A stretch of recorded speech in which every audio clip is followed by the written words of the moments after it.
Alright friends, how's it going? Zig coming in at the top of the interview. Today I have Alison Self with me. Alison is a singer-songwriter whose musical stylings take on the aesthetic of honky tonk and Americana. Now I met Alison about 10 years ago at a gig in Kent at Checkers and Trophies, which is a little dive bar off, like away from downtown Kent. It was Alison, myself, and Brownbird Rudy Relic. And this whole interview kind of came about because I was trying to get a hold of Brownbird to see what he was doing, why he stopped doing music. Me and Cody met Brownbird at Hats in the Flats, which was a dive bar in the Flats in Cleveland, and he had this Misfits EP, and we were just like, oh, this is amazing. And one, he's an amazing performer, but that kind of like encapsulated it for us. So every time Brownbird would come around, we would go see him. And one time I was with Alison. So when I was trying to figure out what happened to him, I reached out to her and we touched base. And so here we are today. And that was about like 10 years ago, like in 2011. No, 2012, something like that. And she's been at it ever since. She's been writing and touring and living the life, doing the bit, hitting the road. And that's no easy thing to do. It's very taxing and like it takes a certain mindset. So Alison's the real deal. Before we get into the interview, we're going to listen to one of her new songs off her EP, which is available on Bandcamp and on streaming platforms, but the EP is called Honky Tonk Haze.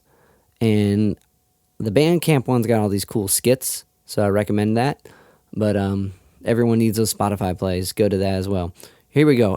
This is Too Busy Being Drunk. 1, 2, 1.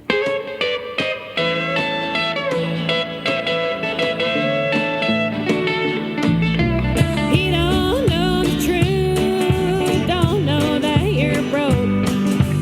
No, because I saw her buying you whiskey and coke. Well, shut up and Jim Beam, oh, why you gotta be so mean? You're too busy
Drunk off the EP Honky Tonk Haze.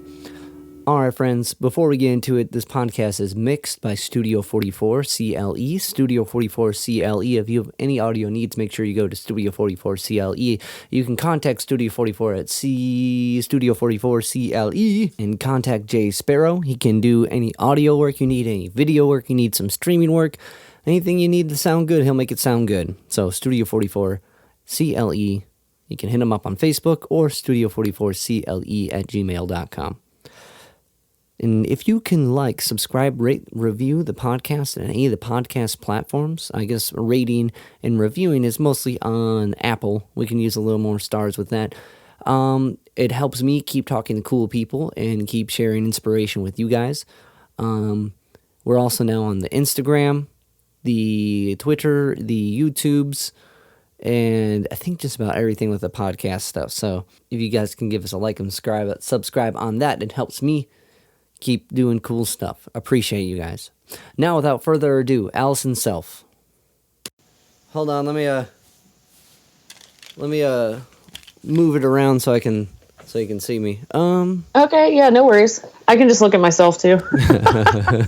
That's always fun. Yeah. How do I do this? Oh, okay. There's you. Okay, here I am. Oh, hey. Okay, let me see. Cool. Where's the camera at? It's weird with okay, hold on, let me make sure the volumes are right. Because I am, like we were saying, I'm recording it in two different things, and then we'll put it out later. Cool. But Awesome. yeah, I don't got. This is my cat mansion. There's a bunch of cats, Kitty. and there's a bunch of kitties that just ate, so they're very Nice. stoked right now to be well fed. That's But awesome. It's weird. I've been doing a lot of these podcasts over the phone, right, and over Yeah. Skype, but most people don't use the visual thing. Yeah. Yeah, it's weird. But it's like you're not talking to anybody. So I've done like maybe 50 or some where I'm not looking at Yeah. anyone, Yeah. and like so it's just like whatever, you know what I mean? So Yeah. I appreciate feeling like I'm Yeah. talking to somebody. Which Yeah, I it's like, I'm a person. Hi. was better prepared for it. Yeah. But awesome. Well, thank you so much, Alison, for doing this. Yeah, thanks for asking me. Yeah, it's been a crazy, like, kind of serpendipical, like, go-abouts of things, because we've met, and we're going to jump right into it. We met, like, Yeah. 10 years ago. Yeah. Like, when you were I'm trying to, like, even remember. I have such a fucking terrible memory. Well, and you hustle a lot. You go around. You're constantly Yeah. moving. And, like, what, to kind of get, is there something, what is that? Are you just living for the road? Is there like just Yeah. this inner Jack Kerouac that's never like, never Yeah. satisfied? Well, a lot of it was just like, I'm 33, and so I spent a large part of my early 20s like hitchhiking and Yeah. traveling around, going to like protests and doing a lot of like political stuff. And so then I would tour, and so they kind of just overlapped. But it was funny because I'd be like, oh, I'm going on tour in a car now. I don't have to like stand on the road with my thumb out. And I think that it just kind of like, I don't know, I'm home based out of Richmond, Virginia for about Right. 10 years. And then just was like, I got to go, just want to get out and, do other stuff. And I ended up in like Southwest Virginia for a little bit and then didn't like that, shitty relationship. And so went to Nashville for like 3 months. Went to Denver for 3 months. That's and awesome. then ended up in Austin and then Yeah. moved here. So Which just is going Portland around. now. Portland now, if you're Yeah. listening. Yeah. But so it's like there's, but so you were hitchhiking, you know what I mean? Like, and Yeah. hopping trains and shit. Like, Yeah. what's I that was like? That has to be intense. That's some Woody Guthrie shit. stupid. It's crazy. That's like Yeah. when people ask me like I don't think I've ever been like more afraid for my life as like when the first time I like hopped a moving train Yeah. and got well, off of a moving train. And I've only, admittedly, I hitchhiked way more than I rode trains because freight trains are just like, you can't control them. They will kill you and Right. keep moving, and people die like a lot and get hurt. And I was just like, man, I don't want to like, I'm already hitchhiking like out here, but Yeah. a lot of people like it because they're by themselves and don't have to like depend on other people. Right. But Yeah, it's just funny because I'm, in my 30s now, and I think back to being like 21 and just being like, God damn, I was like fearless. Right. It's just crazy. And now I'm like, oh, I don't want to like go to the grocery store because someone might like breathe near me, and it's like making me anxious, Especially now, like it. But man, because I don't remember if we talked about it like whatever 10 years ago, or if when I was doing some research, just was reminded that you hop train and like there's like something with the kind of music you play and like, or even just folk music in general. You think of like just hitting the road and just acoustic guitar hopping on, right? Yeah. And there's this thing to it, and there's this sense of freedom and like longing for nowhere almost. Yeah. But it's one of the last like purely American like I don't know how to describe it. It's like you will never see the landscape in the world like you do from a train. Yeah. How far did you go on a train? What was like it? I went. I didn't go super far, so I did like Virginia to North Carolina. That's still pretty far. And then I did. That's still pretty far. Okay. Yeah. All right. It took like 10 hours. It's like they don't go fast sometimes. And then I went up to from Asheville, North Carolina to where did I go? Somewhere in like Maryland, and we were trying to get to Ohio, and we ended up just like totally getting stuck. Like had to like cross like 10 strings of like trains like in an active yard, like hiding from the fucking dude. And I was like, I'm not doing this anymore. I was like, I'm tired. I'm hitchhiking. You can come with me, or you can keep like fucking around in the train yard. So it wasn't just you by yourself, all right? No, that trip was me and two of my friends. Okay. And and so I was like, this is more exhausting than I'm like, I don't want to climb up these hills and like run from cops. Yeah, just to get around. That's like I don't know. I grew up by tracks, right? And we would hang out and sometimes throw rocks at the trains. I would do that like all the time into my teens. right. There wasn't anything to do, so we hung out by the bridge and threw shit at trains and smashed pennies, and it was great. I live in Cleveland. Okay. Yeah, we met. I kind of totally jumped that. We met at Checkers and Trophies when you were with Brownberg, which was Kent, and then you guys, and then you came up to the 5 o'clock. It was supposed to be somewhere else, but it ended up being the 5 o'clock. Yeah. Is that the place that like burned down? Checkers and Trophies? I think so. Yeah. That place was, like, it was fun, but we were like, this is a dive. It was a dive, because you think Kent, and you're like, okay, cool, we're by college, it's going to be, but it's like way off the path of where people go. I was like, where are we going? Right. And like that spot's got some history. Like I guess the Temptations and stuff would play there. Yeah, like all a lot these of bands came through. Soul acts back in the day would stop there, and like I think Hank Williams came through too. At some point. Yeah.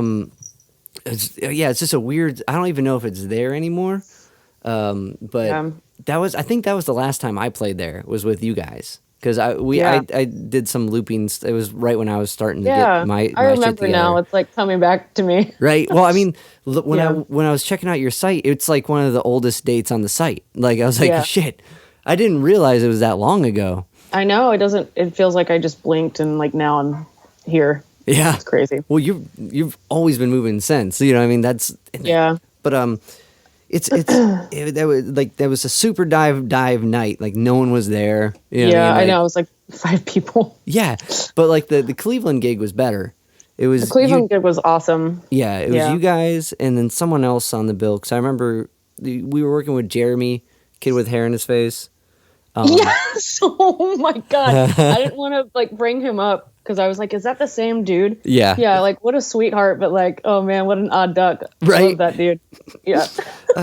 And he hasn't been doing shows as much now. He started like some weird checkers thing, like, or no chess. He runs a chess club now. Right? Oh, cool. He would book bands forever, and he would book some legendary bands for their first. Like I think he booked Go-Go Bardello, like on their first run in Cleveland, which is a gypsy punk band from New York. But like, that's so funny. Yeah, and he's just like, well, have you ever heard of? And he'll like list the. How do you see? I never knew how he saw. I was like, does he have like X-ray vision? And he's just looking through that like devil lock. You know what I mean? Right. Yeah. He's I like, was like, blown. I was like, you're fucking getting it, dude. Like, you fucking do you. Like, He still let your is. freak fly. He still is. He's still rocking it the same way. I think the only time I haven't seen that is when, like, on his license. Like, They made him like lift it up. they made him, like, part it. Yeah. Oh my gosh. Well, but wherever yeah. Jeremy is, you're listening. I hope you're doing good, buddy. What was it? I think he's doing good. Like, I think he's digging the chess thing he's doing, and, like, he's still he's still active in that way. I think he works with, like, one band. I don't know, because he kind of, like, he was really hustling it, and, like, but anywho, I think he put those nights together, and I remember driving him out with me to meet up with you guys there. Yeah.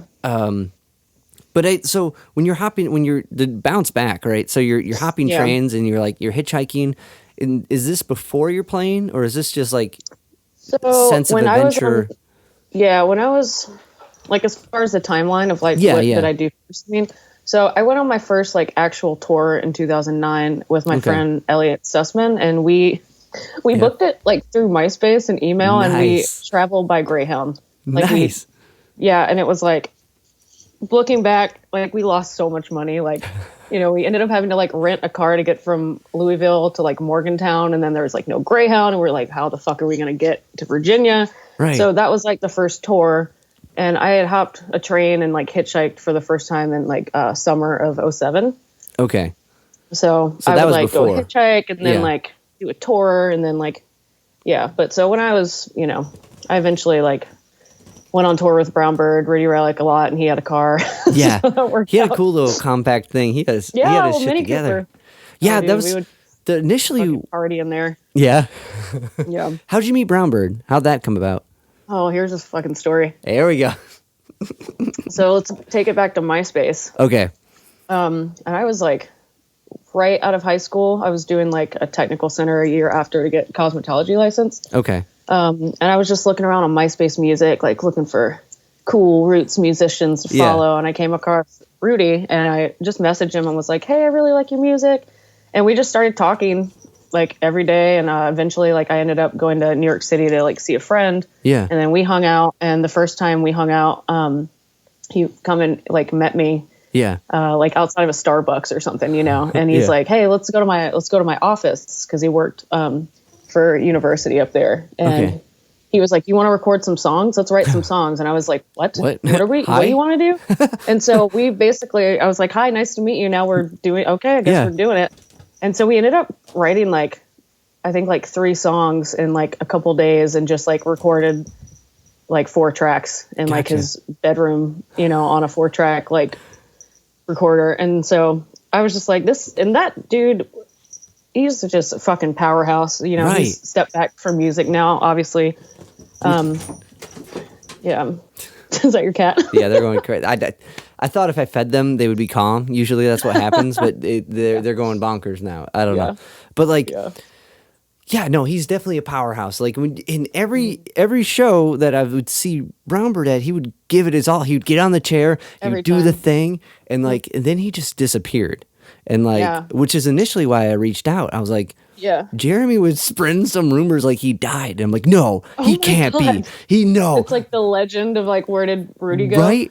So like, I was living my own. Have you seen In Search of Sugarman? Have you seen that doc? No. Okay, I was living that for Brown Bird. I was like, what happened to him? So it was like kind of awkward. You know, I mean, we fell like out of touch, but never really like weren't friends or anything. But he just didn't focus on music anymore. And I think that he has like a restaurant food truck or something now. He does like vegan Mexican food in New York. Yeah. And he's like killing it. He has like 1 million Instagram followers and shit. And I'm just like, dude, that's awesome. Like he just switched to like another industry and was like, and I'm going to kill it. Like, let's do this. It's crazy because like you're saying, he's really good at it. Like I found out he's been doing the cooking thing. I hit up the record label, Relic Records. Right. Yeah. I think that's what he was on. Wait, you were on that too, right? It was Reltone. Reltone, gotcha. And R.I.P. Reltone. Yeah. So what happened with that when you started recording with Brown Bird? Did you kind of get introduced to the Reltone records that way, or were? Yeah, he was like, look, I'm gonna start a thing with like some good friends of mine, and we just want to like brand ourselves under this and do releases and stuff. And Yeah, so our duo that we did was called Gail Ruby and the Chic, and they're Yeah, still yeah. like a Bandcamp album. But so yeah, we were just like rolling under that and just like treating it like a gang Yeah. almost, because we were just like Rail Tone, like what's up, like pretending that we were pretending to like have beef with like other musicians. We're like, all right, well, I'll see you at the show, dude. Like, you want to back it up? You know, just stupid shit, being Yeah. funny, trying to get attention. But yeah, so that was cool. And I guess, you know, when Rudy like decided not to keep doing music, it just kind of fizzled. He was Right. kind of like the backbone of running it, and it was like, well, if Rudy's not going to do it, then I don't, you know, Yeah. yeah, Yeah. it just kind of fizzled out. It's crazy that it's quickly as like you would see him just give his all into a thing, like he Yeah. can just kind of back out like that, you Yeah. know, like I don't know. He I've did been it for so fucking long. yeah, Like, so long. Like, when I met him, he had already been playing music for like almost 10 years. oh, okay. See, I didn't know that. I didn't like. Yeah. I assumed. I mean, he was kind of like an old soul, you know what I mean? And he dressed like it, and he Yeah. embodied that character. So I was Yeah. just assumed it was part of the bit, and like not Yeah. bit, but part of the It's like brand. yeah. And it, like this, whatever, like. So I guess I didn't realize how long he's been hustling, because he was Yeah. always on the go. He would be like through Cleveland Yeah. at least twice a year, you know. Yeah. I noticed there's like Yeah. cats around. Cats jumping in the air. But okay. So before that, you picked up the uke though. That was like how you Yeah. started, right? And like, yeah. what kind of drawn you to that? What, like, you were singing as a kid, right? You were always just Yeah, I was vocal. always like more of a singer, and I was like, you know, I picked up the ukulele in like 2006 technically, and Okay. I was like, I was just sick of fucking waiting for people to start bands with me. yeah, To be quite honest, and like I am an only child, and so I get kind of like impatient Gotcha. about stuff, and I was like, well, if you can't show up to practice, then and I was like listening to a lot of like 1920s and 30s like jazz and pop and like Hawaiian, you know, like Yeah. all that stuff. And I was listening to a lot of Janet Klein, Okay. and she plays the ukulele. And I was like, if she can fucking do it, like I'm going to do it. I'm going to go get a uke. And so I just went and bought like a $60 ukulele. that's awesome. And it was also great because when I started traveling, I could put it in my bag if I Right. needed to, you know? You can hop a train with a uke, not like a Yeah. guitar, like running with your Oh my case. God. I can't imagine. How awful People would that- do it. Yeah. Yeah. Well, I mean, you see the videos where people are trying to be Woody Guthrie and hopping trains and shit with God. guitars, and like, but That's one of my pet peeves is when people carry their guitar over their shoulder. It's like no one carries their guitar like that. yeah, like a fucking axe, like Yeah, like, no one You're gonna fuck the neck up. Don't do that. no one poses like they're on the back of the album looking around like, oh, Yeah. Johnny Cash just carrying around my fucking guitar in my I back. know. Like I'm so folk. So folk, I don't even have a country. case. Yeah. I don't collect tips when I busk. I just Yeah. Collect But, memories. I collect memories of people not paying attention. Yeah. Oh, that's all. But so it seems like you've always been immersed in like this deep roots culture of music. Yeah. Like just even hearing Yeah. you say like that's why you picked up uke. Most people say I picked up uke because I heard Jack Johnson's song and it sounded easy. You know what I mean? That's a crazy thing, dude. And it's like, I'm not going to shit on anyone who like picked up the ukulele Sure. Yeah. recently, but I stopped. One of the reasons why and I'm going to sound like such a pretentious asshole, but one of the reasons why I stopped playing ukulele and switched to guitar is because Yeah. like ukulele had kind of gotten popular on like YouTube Oh and yeah. stuff. Yeah. And I was just like, man, and I just felt like people thought it was like a joke or something. Mm-hmm. I don't know how to explain it, but I was like, I don't think this is for me anymore. Right. You know, because I took it seriously and I didn't want people to be like, oh, that's a fun toy. You know what I mean? Yeah. So, And it's weird. Like I remember my first girlfriend in high school. Her whole family was super into ukuleles. They were into anything that wasn't like, yeah, it was weird. Like the first uke I was because I started on guitar, and uke was the first thing I learned that I can play other things because they're kind of like Yeah. guitar. But her whole family was really into it because no one else was kind of into it. And then that trend started to creep up, and they thought they were like Yeah. trendsetters, and I'm sure they are. I'm not going to deny them not being we trendsetters. were doing it before it was cool, man. Exactly. And like, but it's weird how it just crept into culture now. Everyone's doing Yeah. like hip hop tunes on a ukulele in their own Yeah. like sweet version of like Get Low. know. You know what I mean? Like, So corny. It's so Sorry weird. to anyone who does that, but it is. that's I'm just like, I can't watch this shit unless it's like really good. Right. Unless they're really know? belting it, and you're like, Yeah. that is cool. I like And I what you am did guilty of a ukulele rap cover. I will say there's video evidence, but What'd you I do? apologize for what I did. Me and Elliot Sussman, the guy I went Yeah. on tour with, we did I'm on a Boat. That's awesome. But it's So- different when you're playing when you're playing bar gigs and someone requests it. You know what I mean? Like there's no Yeah. with how music's consumed now. It's not like, oh, I'm playing a country bar. I'm gonna just like, you know what I mean? Even in the country bar, Yeah. there's gonna be hip hop and rock requests and like Yeah. music's so everything now. You have to I kind love of that. say what? I love that. Yeah, it's awesome, and it's more difficult now. Now you're like, fuck, I gotta learn a Bon Jovi song if I want to play in a bar. Yeah. Shit, like, Yeah, no. Yeah. but so okay, what was that like music in your family? Like when growing up, is that what you No. grew up around? What was the music at No. home? No, My grandma like listened to like Elton John. Okay. Sometimes she didn't Whoa. really listen to music. She like watched NASCAR and football and like yelled at the TV and chain Yeah. smoked. on it. okay, cool. And my mom, like, you know, my mom and dad were like vanners in the 70s, like went to van rallies and like just partied and shit. Okay, And so my dad listened to like classic rock and like Charlie Daniels, but I was never like, I don't know, I wasn't like, oh, my mom listens to this, so like I'm gonna like Yeah. there was not really a lot of country, you know. She liked Conway Twitty, okay, the usual for like an 80s, you know, Sure. mom. yeah. So yeah, no, What like cracked it open for you then? Like who introduced you, just or how'd you find it? singing. Yeah, Just singing. My grandma tells me that I was just singing from like the moment I could like speak. Right. She was like, yeah, you would sit in the back seat and sing the theme song for Scooby-Doo like over and over and over. which is a good theme song, by the way. I know. That's a great one. Killer. But, yeah, so I don't know. I think it's just like a weird genetic DNA mutation. I don't know. Well, and Yeah. even to fall into the music that you're into, like doing, I mean, I'm sure it's more expansive than like, you know, the kind of persona you do with this honky tonk style stuff, which is like, Tonk, yeah. like, but it's got this, I don't know, the element itself as far as like in the history of country, like honky tonk's like punk as fuck. Like, It is. when you- Country is like has a lot of like similarities to punk. Like you see Jerry Lee Lewis light his fucking piano on fire, like that's Right. some punk rock shit.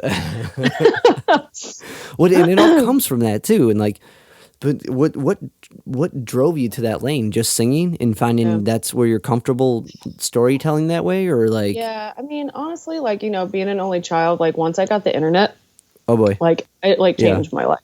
Like I lived in like a semi-rural area, so I wasn't like going down the street to like see my friends. It was like, yeah, you're gonna get run over by like a jacked up truck.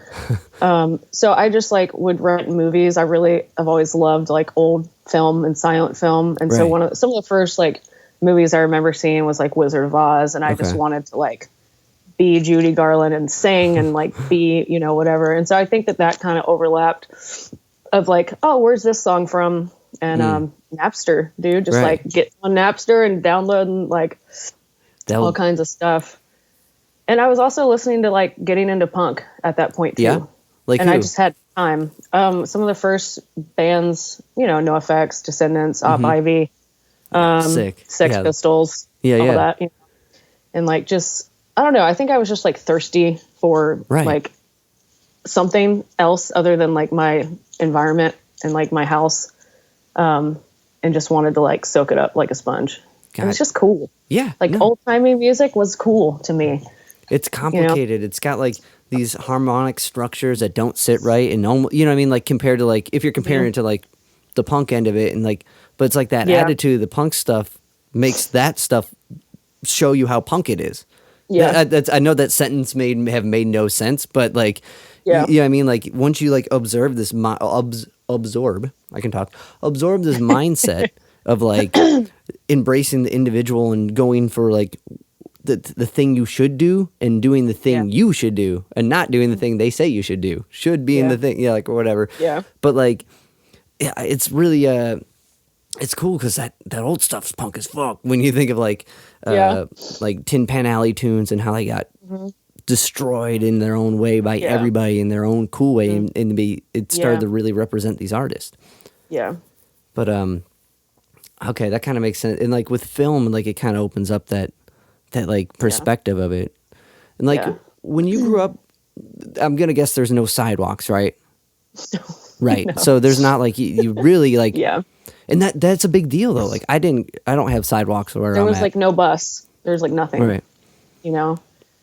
So it's like you're really finding stuff you're into by yourself, and it's isolating Yeah. because when you gotta Yeah. walk 5 houses down, hang out with your one friend. Yeah. I was also really into theater in high school. I was like Yeah. really into like art. And so I was like total theater kid. Okay. I think a lot of it too was like I just wanted to do something different. Right. And I was like, this is cool. I want to do this like niche thing. And I, eventually I didn't really know that there were like other people who like played old timey, for lack of a better term, music, Yeah. who were like punk as well, until like I traveled for the first time and was like, oh my God, these kids are like busking on the street and they're playing country, but they have like a mohawk or something weird, like half of their head shaved. Yeah. And I was like, I found my people, like old timey crust punks. Old timey crust punks. Yeah. Yeah. It's weird when you see that, when you see like a dude ripping on banjo with a mohawk, I know. but he's singing like Awesome. folk ballads. Yeah. And it's like all these, it's just like this amalgamation of all these different things, and like Yeah. seeing it, and like, I don't, that's really cool to immerse yourself and meet other people like that. Yeah. It's also the history of it. I was just I love history, and I was super Yeah. interested in like just the historical part of it and the Right. stories and stuff. So And it's weird because with like honky tonk, that's when like the Nashville thing kind of kicks in with like afterwards, right? With like Jim Reeves and like the Nashville sound type thing. yeah, it's a whole crazy history. The honky tonk history is just like anything. It's just like Ken Burns made a fucking like Yeah. 10, 12 part documentary about it. So Yeah, I haven't seen that one Yeah. yet, but like I've seen yeah, that. it's pretty good. I forget which one I saw. I got really obsessed with like styles and trying to figure out historically where they came from. Ken Burns got that Mm-hmm. Yeah. really cool jazz one, That's a good one. right? And like it's 10 hours, like you're saying, I know. hours an episode, and like. ah. Yeah. So when you were shifting from uke to guitar, was that like how was that? Was it hard? Was it easy? Did it make It was sense? scary. It Yeah. was scary. Like I had, tried to play guitar like at 16, like my Right. boyfriend played guitar and I was like, oh, I'll try to play guitar. And I like couldn't hold the strings down. And I was like, fuck this thing. I take it away, dude. And so fast forward, I think it was about like 2013 ish when I started being like, I want to play guitar more because I want to focus more on like a country sound. And I was like, I just need to like challenge myself to do something. And so I Yeah. had this harmony guitar that my roommate at the time like had gotten from a yard sale. And so they were like, you can just have this, whatever. And it was like, sounded like shit, you Yeah. know? But yeah, I would, for a while when I would go to shows, I would like play mostly ukulele songs and then be like, all right, guys, I'm learning guitar. I'm going to do a couple guitar songs. And so I kind of had this like transition where Yeah. I was scared. It was like the ukulele was like a crutch in Right. a way. And so, but finally I was just like, got to the point where I was playing guitar and was just like, all right, bye ukulele. You're in the past now. I don't need both of these. It is. Yeah. Guitar is interesting because everyone has like this expectation of what a good guitar player is. You know what I mean? Yeah. Like, especially, it's got to be weird being, not weird, but it's got to be, I'm sure there's more pressure. Oh, there's a girl playing guitar. You know what I mean? Like, Yeah. that's got to be a thing too that, Oh Lord. Yeah. you know what I mean? Like, and Yeah. I'm sure that's annoying and awful. And if you want to expand upon that, totally. I could talk about that shit for like 2 hours. Well, we got time. No. Yeah. But Like it the is. sun and goes it- down. Yeah. Still talking. 2 hours later. Yeah. It's been 84 years. It's weird though, because like the same hands are playing it. You know what I mean? It, like, Yeah. I don't know, but it's that expectation of like what's on, who's on stage doing it, and I don't know. And like, Yeah. so I can understand like the almost anxiety about switching from well, one being a comfortable instrument going to a bigger, more difficult guitars compared to the uke. There's more, Yeah. more to do, For and more strings to hold to on. take into consideration. Right, and then there's more options too. You know, like I'm a music teacher during the day, and I teach at a school for kids with autism. And today was ukulele day, and so, and like I kind of had this like epiphany with my high schoolers who have been working on the uke for the last couple of years, switching through. Switching chords on the uke is a hard thing.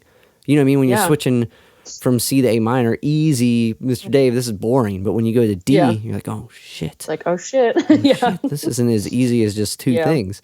Like a bar chord. Whoa. I Whoa. still don't play bar chords on the Yeah? fucking guitar. I have a capo for a reason. Well, Like, and- sorry. And it fits with the style that you do. You can like be Yeah. like, no, this is style. Yeah. But it is. You got to like do that whole thing where you're holding it down, and you got to flip off the audience, and you know what I I mean. know. It's not easy. Yeah. That's usually where I lose students as far as like Mm-hmm. guitar is like they're like, okay, you know what, maybe I'm not as punk as I thought. Yeah. But for them being able today, the high schoolers knocked out and were able to do all the chords, and they're like, oh, this is easy awesome. now. You know what I mean? But like, Yeah. it's something you don't really consider when you've been playing it for ever. You know, or if you go from like Because your muscle memory is already like established. right, You know, it's sick. hand strength and whatnot. And I did girls rock for 4 years back in Richmond. And so Yeah. that was like similar of like okay, teaching young kids to like play the guitar was just like mind blowing, right. you know? So Was that before? Was this while you were touring? You would come back home type deal. yeah, it was Okay. kind of like in the middle of all that. So I did it. It was like a week-long camp. So I did it every year for 4 years and was like Oh, one of that's the cool. organizers. And yeah, it was like super fun. I loved it. I miss doing that. Was it? Do they still do it, or is it? I mean, aside from COVID, Yeah, I mean, so Girls Rock was like a loose knit organization that just Yeah. every state did it oh, different. okay, cool. And so I don't know if the Richmond one is still happening. I know that there's other types of camps like that are under certain other names, you know? Yeah, So yeah, It's- maybe after COVID, I'll teach a kid how to play some drums. I don't know. that'd be sick. Yeah.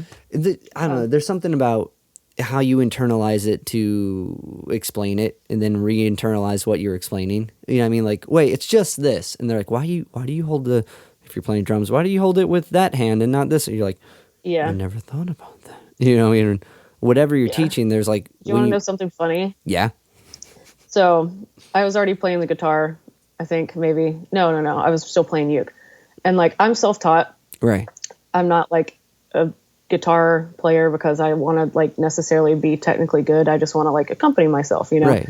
And so I didn't like really understand what like a chord progression was. I was just like, oh, that's some chords, I guess. So that's, you know, I didn't understand like the Nashville number system or anything. Right. And I walked into the girls rock guitar class and there was like notes on the chalkboard and there was a diagram of a guitar fretboard. And I was like, oh my God, it's the alphabet. It goes in order.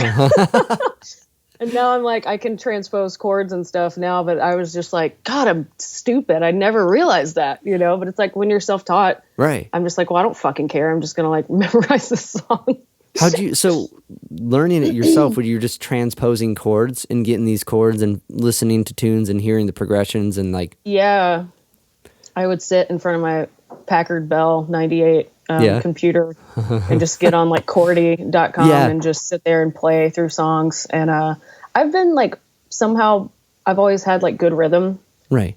and I kind of intuitively like would pick up on strum patterns and stuff. So I think that was helpful. But yeah, I just spent a lot of time in front of the computer, just like grinding out Johnny Cash covers. And I used to go busk too, like in Richmond, I would just go busk and like learn songs. I like had the chords in front of me, you know, I was like, I don't care. I just want Yeah. to like make a couple bucks. Right. But that's Yeah. almost like doing it that way. I feel like once you learn a song, right, or you write a song, then it goes to performing it. And those Yeah. initial first performances are when you fuck it up because it's new and you're nervous about it. But busking like that, you're playing for the passersby that Good don't, practice. yeah, that don't care. Yeah. But in your mind, you're like got that audience. Yeah. And so on your tours, would you busk every spot? We would attempt? sometimes. Yeah. Yeah. I mean, like, certain cities are obviously like better if they're more touristy or Right. there's like an actual scene of people who you can be like in New York City, for example, like I did busking there with Rudy a whole lot. And we would like play on the train. And it's like crazy because it's like we have 30 seconds to get these people's attention. And we just had a literal 30-second song that we Yeah. would do. It wasn't even a full song.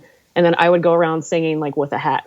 And then we'd like jump on the next train. And do it. And it's like, yeah. And so buskers in New York City will be like, all right, you got to go to like this stop at this time because the train takes longer to come. And so people are standing there for like 10 minutes. It's like this whole like, science behind it. Yeah. So we would do that sometimes on tour, but other times it was just like, especially if the show was shit, it's just like, man, I'm tired. Let's just like go sleep on this dude's floor and like drink some beer.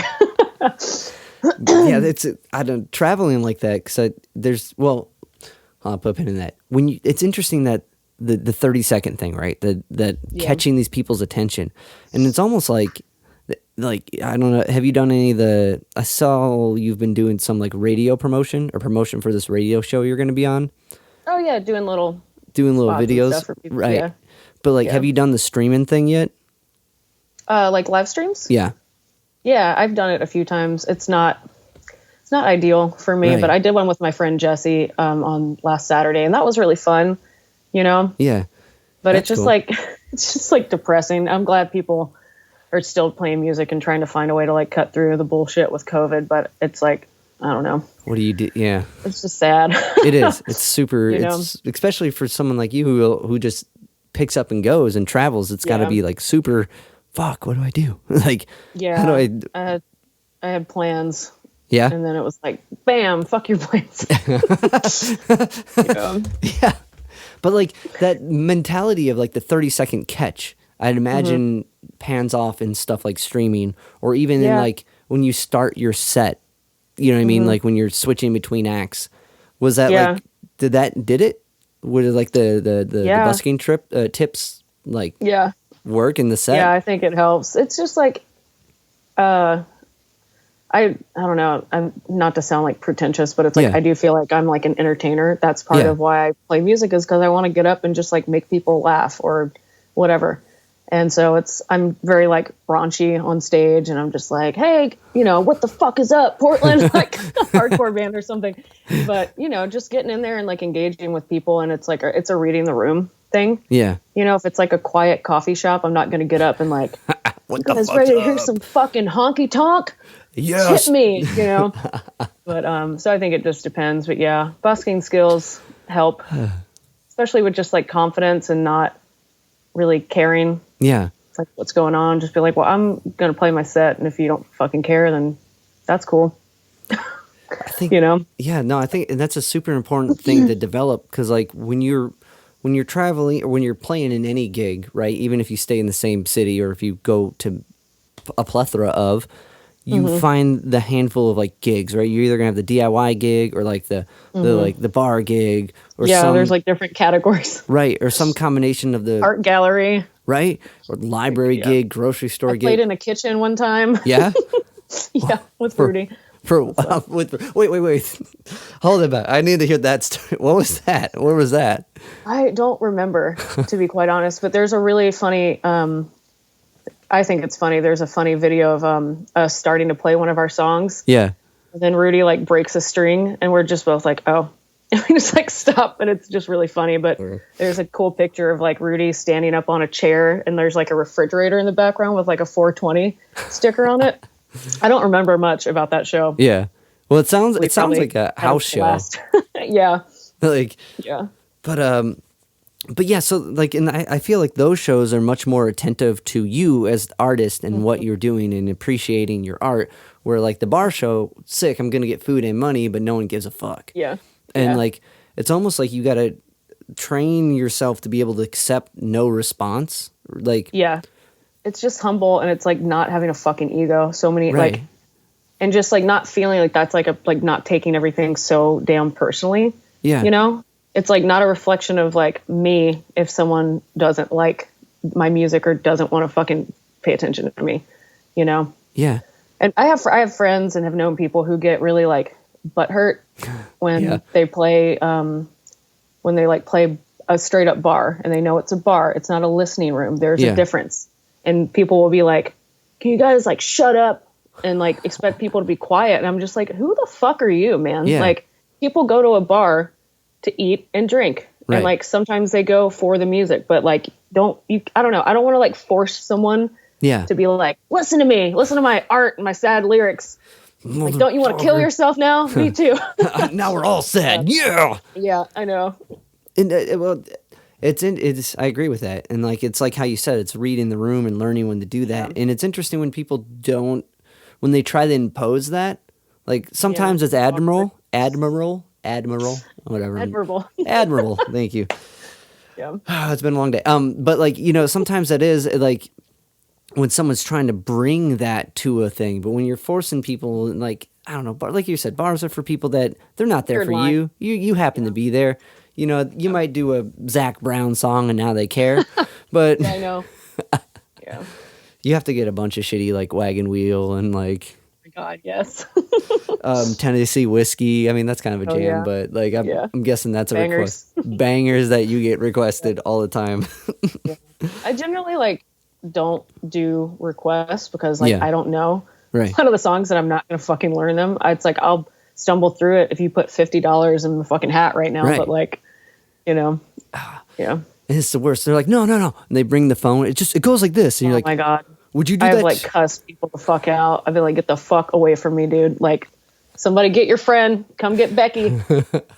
She's wasted. Take her the fuck home, man. That's like the worst. Like, it's cool when they Yeah. engage, right? That's great. That's what we want. And It's they're like, hi. yeah. All up in your shit. I'm like, dude, I could like spit on you right now. You're so close. Get away. Hopefully now, have you been doing any bar gigs with the whole COVID thing? Have you found any spots that are No. cool? No, I haven't.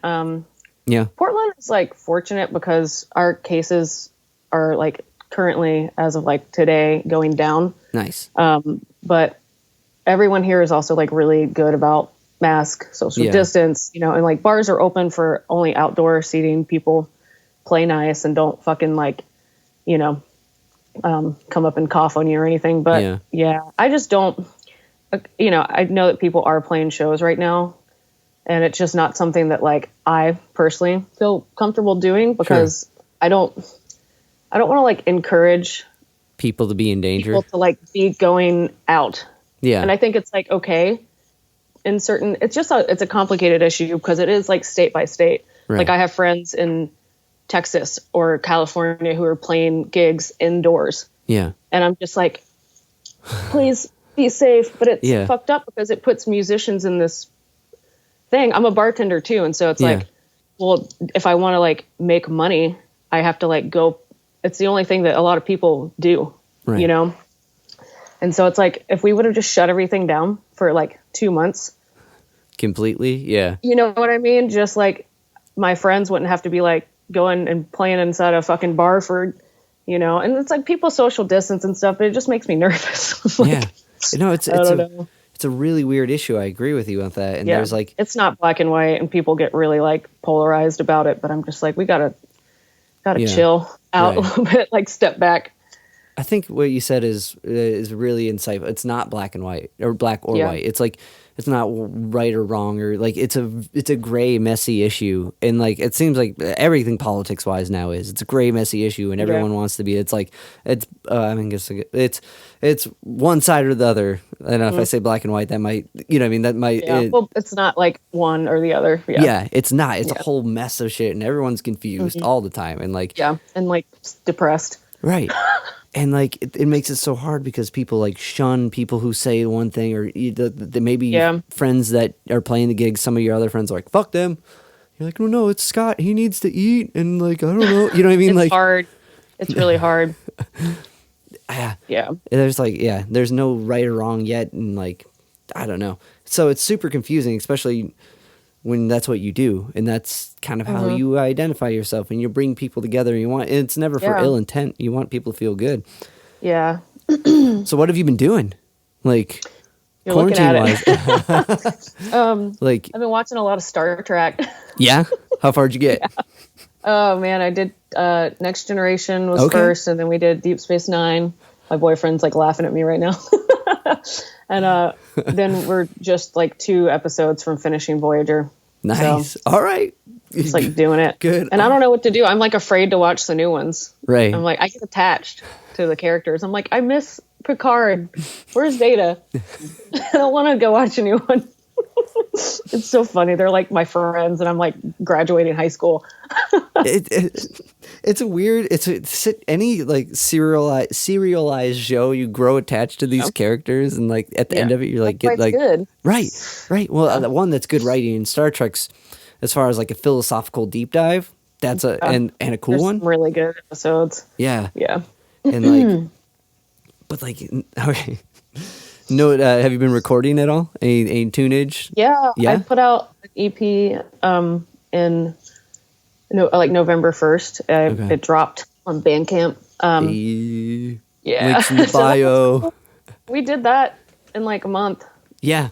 We just like hammered it out, and it started as like, I want to record like a song or two to like have something to send, and then we were like, well, let's ask our other housemate to just like play drums on this, you know? Yeah. And so it just like, I was like, all right, well, let's fucking do it. There's skits between every song if you That's go to awesome. the Bandcamp version. Yeah. So that was really fun. Had a lot of fun with making all the sound effects, the Foley and stuff. I almost had more fun doing the skits than I did like the actual songs. But the Spotify and iTunes versions are just the songs. Because it's like, I don't want to make people listen to a skit every time they want to like listen to my album, you know? Gotcha.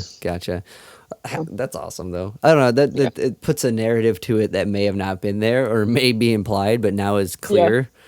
Yeah. Foley stuff's fun because you're like, oh, I'm walking on flour, but actually it sounds like snow. Like I know. Yeah. oh, that's awesome. And your music's got kind of that humor with it. I haven't heard I didn't see that drop yet. This EP that you just put out, like, but you definitely got some tunes that are like Whiskey and Plan B, like like that got this humor. Yeah. But so was that something you've always wanted to do, or is that just something that kind of came up? Was adding this like comedic sketch element to it? I think I'm a fucking ham, dude. It's like, I will like get up and just like entertain. Yeah. You know, get a couple drinks in me, especially, and I'm just like, you want to hear a story? You know, I'm like the drunk grandpa or something telling like stories about, you know, the old days. But yeah, I just think that it's people want to laugh. Yeah. I like to laugh. I like making people laugh. Roger Miller has like a dark quote where he said that, you know, I just always thought that if I made people laugh, then they wouldn't go away. Fair enough.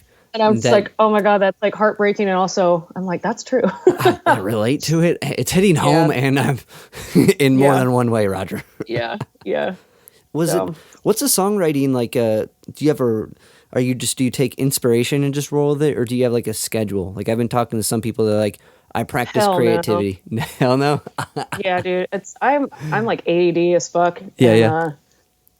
I have focus issues anyway, especially during COVID. I'm just like, well, I could go clean that.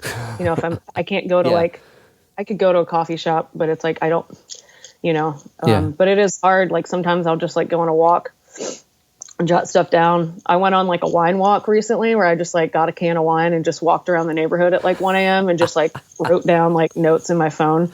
And then woke up the next day and was like, what the fuck did I write? Damn.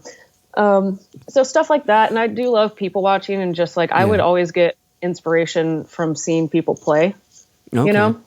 Okay. So just stuff like that. But, I also do like, I write poetry and like prose, I guess you'd call it.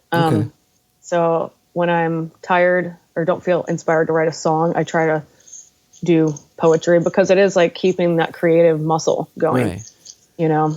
So just trying to exercise that. Do some other writing. Yeah. Was writing poetry around before playing music? Well, let me tell you that I still have my journals from when I was like 13, 14 up. I could like, you know, we don't have time, but it's like, I could go grab one right now and read you like the most emo poem where it's like, my eyes are burning like my heart, like stab me and kill me. But yeah, it's just like so angsty. So I was like on the poet shit. I had like a website on GeoCities. Yeah. Had all that. Nice.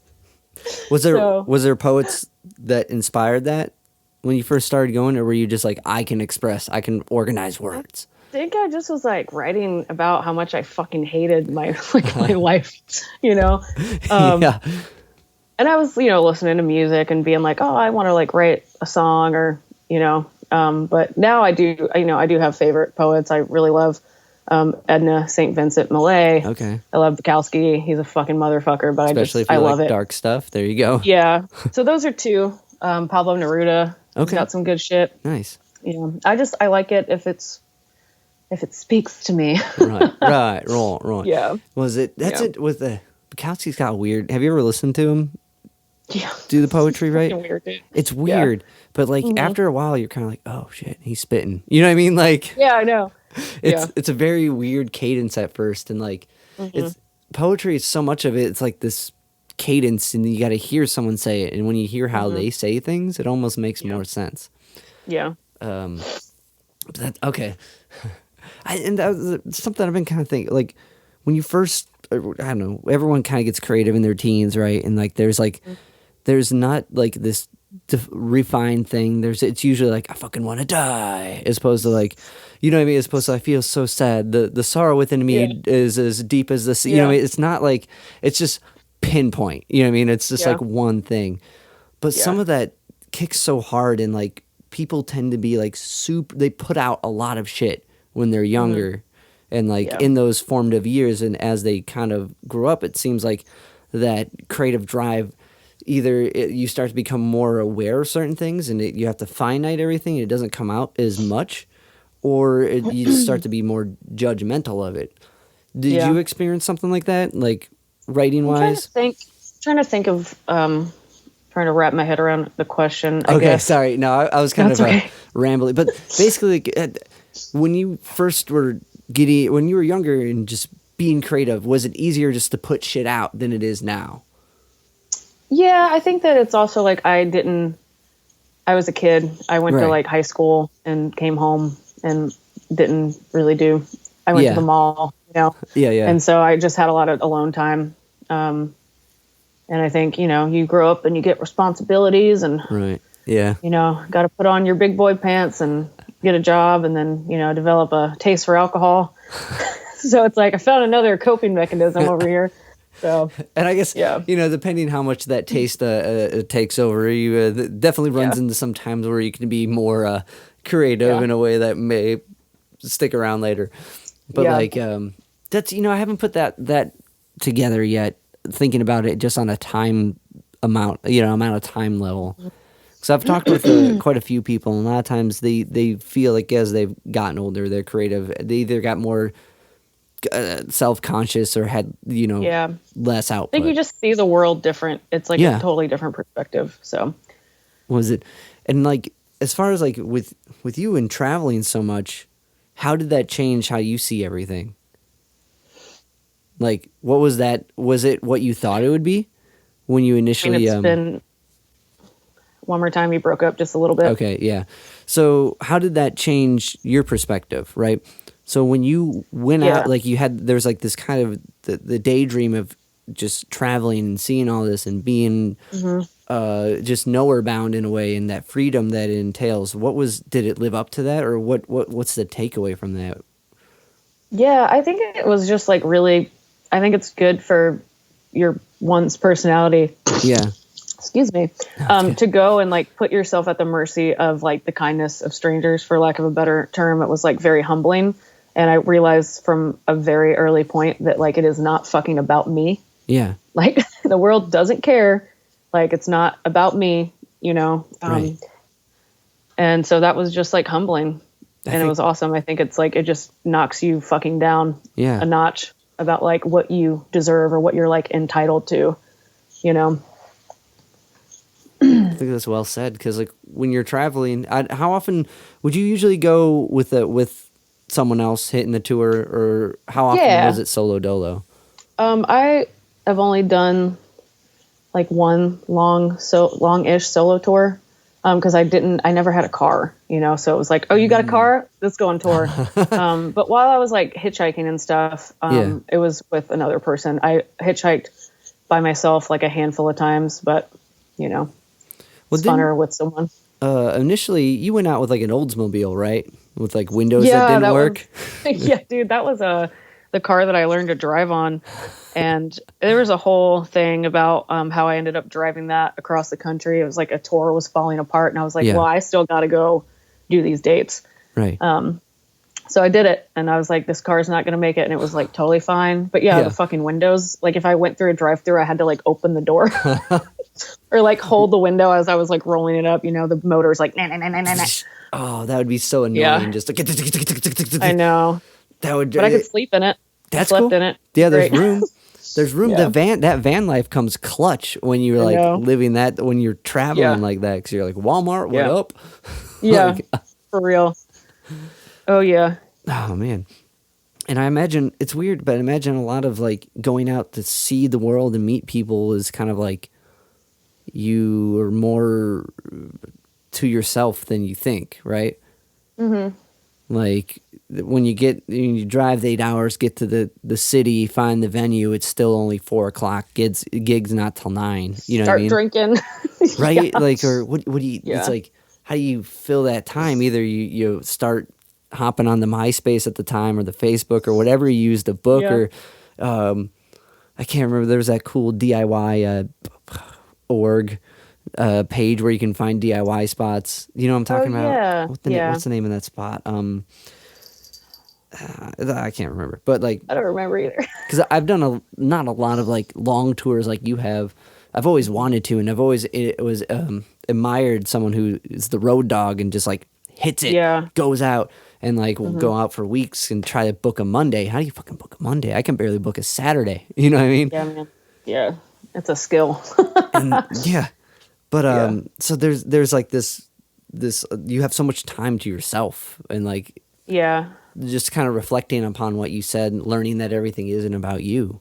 Like that makes sense that would come from that. And that's really, Yeah.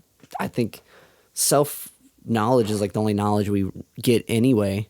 Even, you know Yeah. what I mean? Like I think that's a really cool, inspiring way to learn that. Yeah, definitely. So how's your health? How have you been? Because like, Good. you just fucking beat cancer's ass. Like that's fucking Yeah. intense.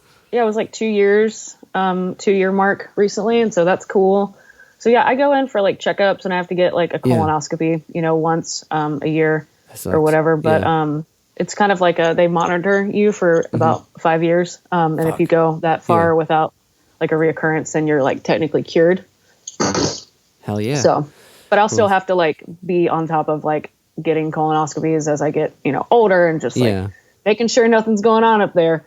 Did something happen where you were like, why do I feel like shit? Or like, was it just Oh, a checkup man. and then it was like, So this is like graphic, but I was shitting blood for a year. oh fuck. Like, yeah, That is dude. brutal. I was living in Austin, and I was like partying a lot, and I was Yeah. like, oh fuck, maybe I have like an ulcer Right. or like something. And I just kind of was like, I don't have insurance. I work full time. I Yeah. don't like have money. So I just ignored it. Honestly, I was like, it'll go away. If I ignore it, it'll go away, And so like, finally I just was like, something is like wrong, dude. I was like, I gotta fucking figure this out. And so that's why I left Austin, Yeah. is because I couldn't get medical care. It was awful. It was like a fucked up process, but I had already like had a trip planned to Santa Cruz, Yeah. and people, I was talking to people about it, and they were like, dude, California and Oregon have like pretty decent state healthcare. Like I bet you could get seen. Oh, okay. And so Nice. I ended up in Portland and got seen within like 2 weeks, Yeah. That's awesome. signed up for OHP. Yeah. So that's why I came to, people are like, oh, what brought you to Portland? And I'm like, I was shitting blood and needed to get to a hospital. And here I am. That's the most punk rock way to get to Portland. I know, dude. Like Lyft drivers ask me, and I'm just like, Yeah. I just wanted to move Cool. to a new place. Cool city. But that's, Yeah. that's amazing that you were like, 'cause that's something like I think if anyone listening it hasn't thought about, hopefully they do, is like if you're going to embark and be the traveling musician, being healthy and learning where to find that, because Yeah. you don't think about that. You know what I mean? And a lot of Until you like have to. right. And like Yeah. sometimes you're not in the situation where you're in Portland and it's easier, you know what I mean? And healthcare fucking sucks. There's no good way about that. And if you're Yeah. coming in there with nothing, like it's rough. Like I don't know. That's crazy. Well, I'm glad everything's good. Yeah, me too. That's a way cooler reason to be like, that's why I'm in Portland. shoot blood. Yeah. Yeah. Yeah. Gory details. Gory details. But it's important. It's important to think about. It's important to be aware of and be aware of yourself. Yeah. And like, oh, that's awesome. Well, Alison, what else you got planned coming up? Oh boy. Is there a tag to this EP? I don't know. No one does. I don't know. I had so much momentum before COVID. I was like Right. planning all this shit. And so it's like, it's been really hard to stay like motivated and like Yeah. focus on goals. I'm trying to eventually put out like a zine or a chapbook of my like writing, like poetry Okay, cool. at some point. And so doing some stuff like that, just trying to keep writing in some capacity. And then like Yeah. watching a lot of documentaries. Yeah. Like I what? might do like, like Streetlight Harmonies is a really good one. It's Okay. about doo-wop. Yeah. So that's good. And oh man, Don't Think I've Forgotten is one about is it Cambodia? Shit. Yeah, Cambodian like psych rock scene, and it's like pretty fucked up history, Yeah. but it's a really good documentary. I can't remember. I was like, Yeah, with the Pol Pot and all that shit. yeah. That sounds. It's crazy to see like some things we like. Oh, it's one of those trippy bands in America. You don't really like. Yeah, they play the bar and then they go in their garage. But when you put it in a different context and how like not weird, but how much more difficult it is to do that. Even a blues band. I had a friend from Turkey who wanted to do blues music. You know what I Yeah. mean? How often can you throw like a dart in any direction in America, hit a blues band? You know what I mean? Yeah. Someone's dad and they're playing harmonica. You know what I mean? Like they're everywhere, and it's great. It's cool. It's good music. Not dogging it. Like, but like this girl, she wanted to play blues and she couldn't find it anywhere, and like people would give her shit for it In Turkey? in Turkey. Yeah. Okay, yeah. But she came here and like it was probably around the same time we met, like 10 years ago, and Yeah. maybe a little less. No, I showed her some blues spots. She's like, "This is awesome," and she was like super intense. Yeah. She was like, "This is awesome." Like, I'm like, "Whoa." Yeah, that's awesome. I'm glad she found her people. Yeah, she ended up going back to church. She was really into like honky tonk and like American like the history of country and shit, like Yeah. country music. It's I don't know. It's just interesting, like when you put something we take for granted Yeah. in like a different context, and how much how difficult it is to do something like Yeah. that. But well, awesome. Well, thank you so much for hanging out. I know we've been like Thanks for going back having and me. forth and like trying to pair this up, and like I was trying to figure out if Brown Bird was alive. He's And good. He's thriving. I know. I'm so glad he's alive. Yeah. And do you guys ever think you'll do something again musically? I don't think so. I hadn't talked to him in a couple years, and Yeah. I think that he just gets like swarmed with messages, and I was like, oh my god, did I like do something like wrong? Like, why is he not responding? Yeah, yeah. But I eventually messaged him, and he was like, oh hey, how's it going? So I think he just leaving the music behind, which is like Yeah. that's fucking fine. Sometimes I wish I could do that and like Right. do something else, But It's hard. It's hard when that's like something you're so motivated by to do. Like I don't know. I find myself. I admire people that can say no. You know what I mean? Now I Yeah. do. Like because I'm still like, oh fuck, God, yes, sure, yeah, okay, I'll do that. Yeah, I can't say Yeah. no to shit. Like, yeah, musically or opportunity wise, like other stuff, totally. But all right. Well, thank you so much for hanging out. yeah, man. I'm gonna hit the pause.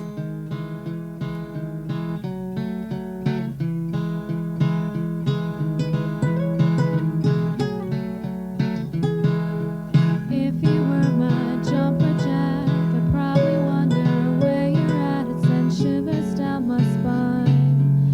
I'm thinking about you, darling dear now. And if you were my so-and-so, I'd probably just let you go. It sends shivers down my spine. I'm thinking about you, darling dear now. And if you were my out to lunch, I'd probably have that same old hunch. It sends shivers down my spine. I'm thinking about you, darling dear now. Well, there ain't nothing, maybe something that this heart will do. Something tells me that I'm losing, lost a part of you. In the ashes, my mind crashes, but I don't know truth.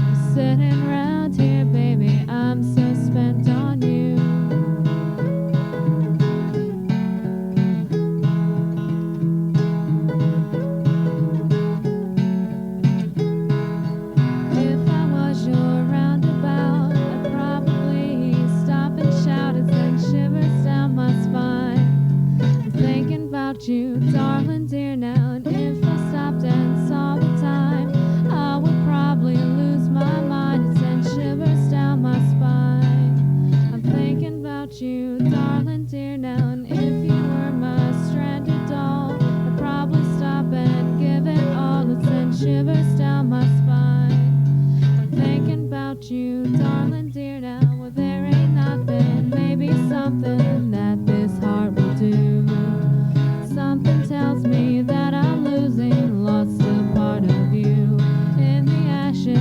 mind crashes, but I don't know truth.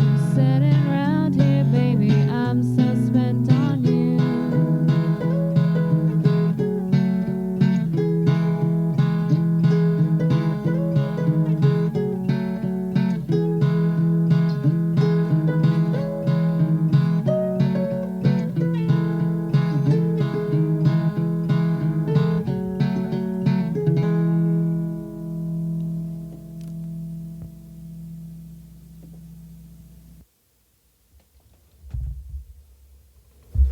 All right, that was Gail Ruby and the Shriek, and we talked about that in the interview. So that's Allison and Brownbird Rudy Relic